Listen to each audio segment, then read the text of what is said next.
G যিমান কেইটা বিৰোধী দল আছে সকলোৰ জয় হৈছে আৰু যি নেকি শাসিত দলত বহি আছে বিজেপি চৰকাৰ এই বিজেপি চৰকাৰখনৰ আজি বৃহৎ পৰাজয় হৈছে কাৰণ বিৰোধী দলবিলাকে আজি কিন্তু একত্ৰিত হৈ কৰি বিজেপি চৰকাৰখনক কিন্তু ৰাজপথত লৈ আহিছে যেতিয়া নেকি এই বিৰোধী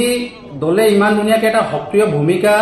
আসলতে গ্ৰহণ কৰিব পাৰিছে বা পাৰিছো তো এটা আমি সকলোৱে মিলি কাম কৰিব লাগে বিৰোধী দলবিলাকে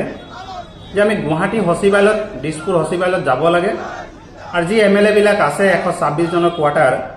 সেইবিলাক আসলতে আমি দখল কৰিব লাগে আৰু দখল কৰি মেলি পেলাই আমি বিৰোধী দলে তাত ঘুমাই যাব লাগে আৰু গৈ আমি আসলতে বিধানসভাত নিজে আইন বনাব লাগে এই জাতিটোৰ কাৰণে আৰু নিজে আইন পাছ কৰিব লাগে আৰু গোটেইখিনি নিজে কৰিব লাগে আৰু এইটো মই কোৱা নাই আও পকিয়াকে হলো বিজেপিহে কৈছে কাৰণ তেওঁলোকে নোৱাৰাৰ কাৰণে আজি ৰাজপথত আহিছে আৰু আজিৰ তাৰিখত কৈছে যে জুবিন গাৰ্গক বোলে ন্যায় দিব লাগে বোলে জুবিন গাৰ্গক আজিৰ তাৰিখত কৈছে 1 মাহ 3 দিনৰ পাছত জয়ন্ত মল্ল যেটো নেকি আমাৰ জুবিন গাৰ্গ ডাঙৰীয়াই নিজে কৈছিলে যে গৰু বুলি মেলি পেলাই তো তেখেতেও আজি মানে নিজে কৈছে যে বোলে এইটো জুবিন গাৰ্গক ন্যায় দিবৰ কাৰণে প্ৰকৃত অনুৰাগী বোলে ওলাই আহিছে তেতিয়া এইটো কেনেকা প্ৰকৃত অনুৰাগী হ'ল মইতো আচৰিত মানিছো যে 1 মাহ 3 দিনৰ পাছত মানে ৰাজপথত ওলাই আহিছে এইটো সাংঘাতিক ধৰণৰ এইটো প্ৰকৃত অনুৰাগী হা এইটো প্ৰকৃত অনুৰাগী নে বিজেপিৰ অন্ধভক্ত মই কয়তো বিজেপিৰ অন্ধভক্ত আৰু কেনেকা ধৰণৰ উদাহৰণটো দিব পাৰো আৰু এনেকুৱা ধৰণৰ মই উদাহৰণটো দিওঁ আপোনালোকে চাবচোন এই উদাহৰণটো মিলে নে নিমিলে বাৰু যে গাই গৰু এজনী যেতিয়া নেকি পোৱালি দিয়াৰ পাছত আমি কেইদিনমানৰ পাছত দেখিবলৈ পাওঁ যে এই পোৱালিজনী আসলতে থিয় হৈ মেলি পেলাই মাকৰ গাখীৰ খায় মানে গাইজনীৰ গাখীৰ খায় আৰু পোৱালিজনী এইটো জানে যে মই গাখীৰ খালে আসলতে মোৰ শক্তি হ'ব প্ৰটিন হ'ব হয় নে নহয় কিন্তু অন্ধভক্তসকলে এই কথাটো জনা উচিত যে গৰু পোৱালিজনে বাৰু তাৰ মাকৰ গোমূত্ৰ কিয় নাখায় গোবৰ কিয় নাখায় এটা বিজেপি ভক্তগণে যে আসলতে গাখীৰ খাব লাগে নে গোমূত্ৰ খাব লাগে নে গোবৰ খাব লাগে চকচোন বাৰু তেওঁলোকৰ মানে কাৰ্যকলাপবিলাক হাঁহি উঠা হয় নে নহয় গৰু পোৱালিজনী যাক নেকি অবলা জন্তু বুলি মেলি পেলাই আমি কওঁ এই অবলা জন্তুৰে জ্ঞান কিমান আছে আৰু এই আমাৰ আসলতে মানুহবিলাকৰ জ্ঞানটো চকচোন হা তেওঁলোকে যেতিয়া নেকি আসলতে মই কি কওঁ আৰু গৰু পোৱালিটোৰ জ্ঞানৰ নিচিনা সমানত যদি জ্ঞান নাই গৰু পোৱালিটোৱে জানে যে মই গাখীৰ খাব লাগে মই গোমূত্ৰ খাব নালাগে গোবৰ খাব নালাগে সেই গোবৰ আৰু গোমূত্ৰ খাইছে আজি বিজেপিৰ অন্ধভক্তসকলে গতিকে যেটো নেকি আজিৰ পৰাটো মুখ্যমন্ত্ৰী নহয় গতিকে মুখ্যমন্ত্ৰী বুলি নকওঁ যে হিমন্ত বিশ্ব শৰ্মা ডাঙৰীয়াক আজি অনুৰোধ কৰিছো এই গোমূত্ৰ খোৱাবিলাকত যি 1250 টকা আৰু 1500 টকা যি দি মেলি পেলাই আপুনি চলাই আছে তেওঁলোকৰ মানে হাজিৰাটো বৃদ্ধি কৰি দিব লাগে মাহেকত কমসে কম 25000 পৰা 30000 কৰি দিব লাগে কাৰণ আপোনালোকৰ কাৰণে বহুতখিনি কৰিছে তেওঁলোকে কাৰণ এটা কথা চাব নাগালেণ্ডত এটা কুকুৰৰ দাম 10ৰ পৰা 12000 যেতিয়া নাগালেণ্ডৰ কুকুৰৰ দাম 10ৰ পৰা 12000 হ'ব পাৰে তেতিয়াহ'লে আপোনালোকৰ অন্ধভক্ত যি নেকি গাখীৰ নাখায় গোমূত্ৰ খায় আৰু গোবৰ খায় গতিকে তেওঁলোকৰ মূল্যটো বেছি হ'ব লাগে তেওঁলোকৰ দৰমহাটো বেছি হ'ব লাগে গতিকে মই ভাবো তেওঁলোকক আপোনালোকে কি কয়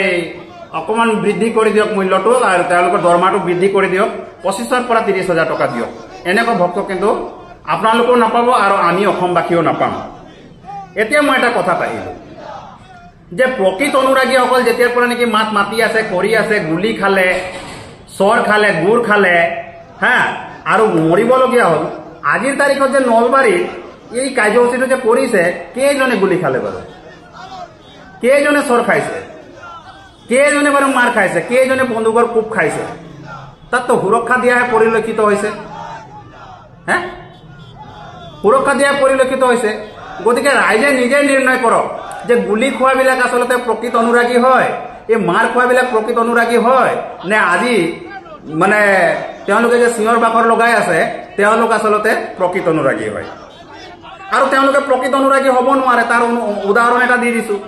কাৰণ আমি আন্দোলন কৰোঁতে জুবিনক ন্যায় দিয়াৰ কাৰণে আমি যেতিয়া আন্দোলন কৰিছিলোঁ আমি স্পষ্ট ভাষাত কৈছিলোঁ জয় জুবিন দা অমৰ হওক বুলি মেলি পেলাই সেই একেটা ভাষাটোকে দেখোন তেওঁলোকে কৈছে আমাৰ পৰা মানে নকল কপি কৰি লৈছে আমিতো কিবা এটা বেলেগ ক'ব বুলি মেলি পেলাই ভাবিছিলোঁ একেটাটোকে দেখোন কৈ আছে আমি যিটো কৈছিলোঁ আগতে সেইটো কথাটোকে দেখোন কৈ আছে গতিকে এইটো অসমৰ সমগ্ৰ অসমৰ 3,30,00,000 মানুহৰ অন্তৰত আচলতে দুখ দিছে আৰু যিবিলাকক হায়াৰ কৰি হাজিৰা কৰি মেলি পেলাই আনিছে যে জুবিনক মানে জয় জুবিন দা ক'ব লাগে বুলি মেলি পেলাই তেওঁলোকে নিজে বকি দিছে এই কথাবিলাক আমি গোটেইখিনি কথা আমি গম পাই গৈছোঁ হা গতিকে আমাৰ 3,30,00,000 মানুহক কিন্তু আঘাত দিয়াৰ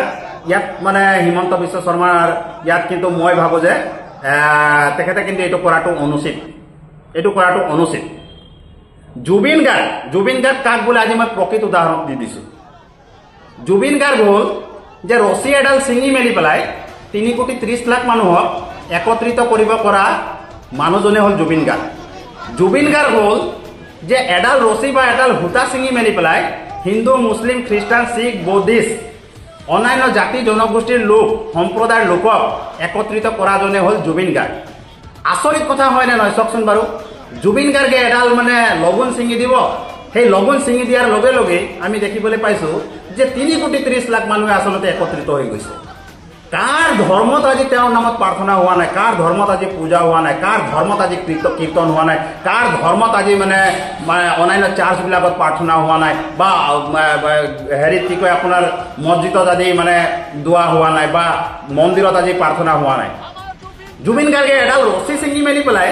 যদি সকলোকে একত্ৰিত কৰিব পাৰে তেতিয়াহ'লে অসমৰ যিটো নেকি নিজকে আচলতে মুখ্যমন্ত্ৰী বুলি কৈ আছে হিমন্ত বিশ্ব শৰ্মা ডাঙৰীয়া